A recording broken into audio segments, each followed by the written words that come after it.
यहाँ आपको अपडेट करेंगे। निगरान वज़ीर आला सिंध के नाम पर मशावरत के लिए अपोजिशन लीडर राना अंसार वज़ीर आला हाउस पहुंच गई हैं। मजीद जानते हैं टॉन न्यूज़ के नुमाइंदे खावर हुसैन से। जी खावर, अपडेट कीजिएगा। जी, अपोजिशन लीडर राना अंसार और वज़ीर आला सिंध आपको बताएं कि निगरान वज़ीर आला सिंध के नाम पर मशावरत के लिए अपोजिशन लीडर राना अंसार वज़ीर आला हाउस पहुंच गई हैं। निगरान वज़ीर आला सिंध के नाम पर मशावरत के लिए अपोजिशन लीडर राना अंसार वज़ीर आला हाउस पहुंच गई हैं और अब से कुछ देर बाद जो है वो मशावरत हतमी मराहिल में भी दाखिल होने का इम्कान ज़ाहिर किया जा रहा है। मज़ीद जानते हैं टॉन न्यूज़ के नुमाइंदे खावर हुसैन से। जी खावर, अपडेट कीजिएगा। अपोजिशन लीडर के हमरा और कौन कौन से एमकेएम के रहनुमा मौजूद हैं?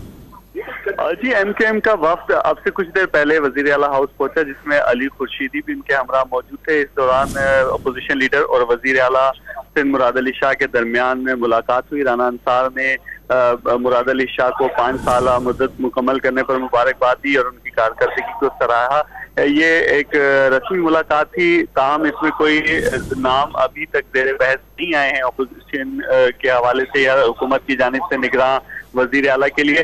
ताहम कल बरोज़ इतवार एक और मुलाकात होगी और उसमें बाज़ाब्ता तौर पर नाम पेश किए जाएंगे। वज़ीर आला सिंध की जानिब से निगरान वज़ीर आला का नाम दिया जाएगा, जबकि अपोजिशन लीडर की जानिब से भी जो निगरान वज़ीर आला है उसके लिए नाम पेश किए जाएंगे। उसके बाद इस पर तबादला ख्याल होगा, बहस होगी और मुमकिन तौर पर कल